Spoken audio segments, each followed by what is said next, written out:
All right, so the midterm elections 1 week from today, and some races are down to the wire. As of today, Real Clear Politics map has Democrats up 5 in the House. That's how close it is. Joining us now to help explain where things stand, Fox News contributor, former Clinton pollster Doug Schoen, former Trump campaign pollster John McLaughlin.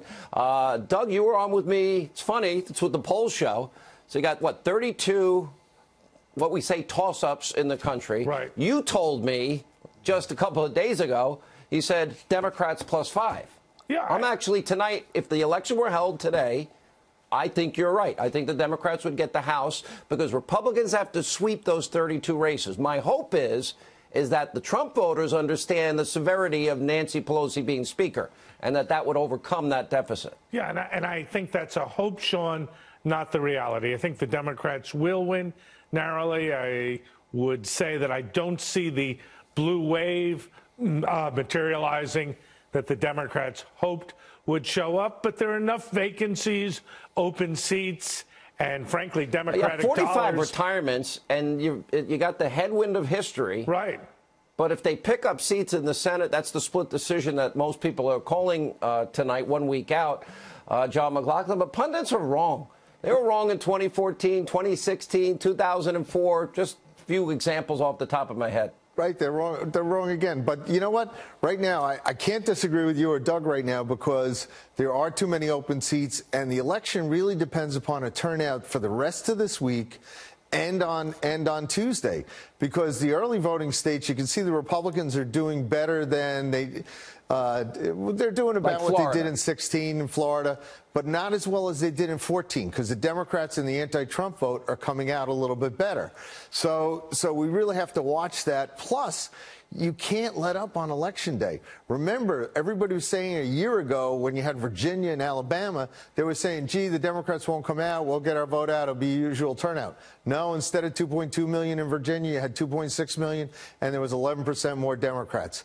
This year, the Republicans have to stay fired up right through Tuesday, and that's why the president's out there doing the rallies as he's doing. Yeah, and he's kind of carrying a lot of these guys on their back. Yeah. All right, so you would say tonight that Republicans are a little behind in the House, right, and there's got to be some urgency. We put up on my website, Hannity.com, those races that will tip the balance of power. But really, every race matters. There's always a couple of surprises somewhere. What about the Senate? How many? We'll start with you, John. How many Republicans do you think they pick up seats? If so, where and how many? That's where the Republicans are putting their resources. They probably should put more back into the House. But they will pick up 3, 4, maybe 5 seats in the Senate, because in those states, being with Trump or without Trump really matters, because you have 26 out of the seats up for grabs are Democratic seats. 10 are in states that Trump won. So Heidi Heitkamp's in trouble. Manchin's in trouble in West Virginia.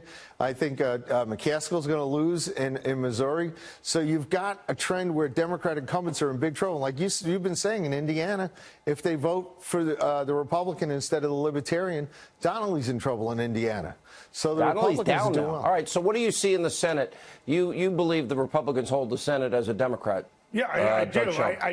I'm a little less bullish on the Republican chances than you and John. I think Arizona remains in play. Indiana's within the margin of error. I don't really believe that necessarily McCaskill goes down. But I have to say, all the trends are moving, to the extent there are trends, in the direction of the Republicans. The only contrary state now is Arizona.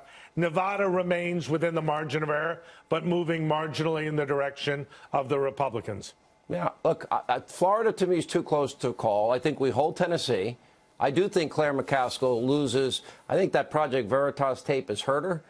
Her lying about her RV trip hurt her. Her voting reliably Schumer hurt her. She's not a moderate. I think you're right about Nevada. We hold that. I think Kristen Sinema's in trouble because there's more and more gets known about her.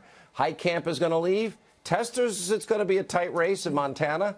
I think Donnelly, if they don't vote Libertarian, John's right, we win that. And then, interestingly, even West Virginia's in play now.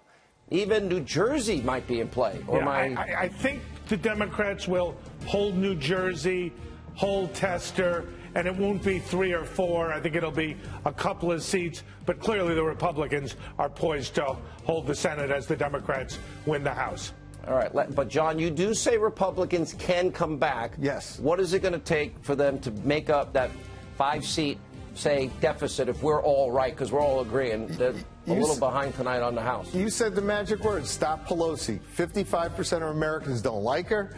30% are favorable to her. We've seen it where they don't want her as the speaker. Even Democrats don't want her as the speaker. So we got to draw that contrast between her. By the way, Doug's not going to admit it. He doesn't want her. No, he's not going to admit it. No Pelosi, no impeachment. Yes to the Democrats. Very clear. All right. 1 week from tonight. Let's see how smart we are.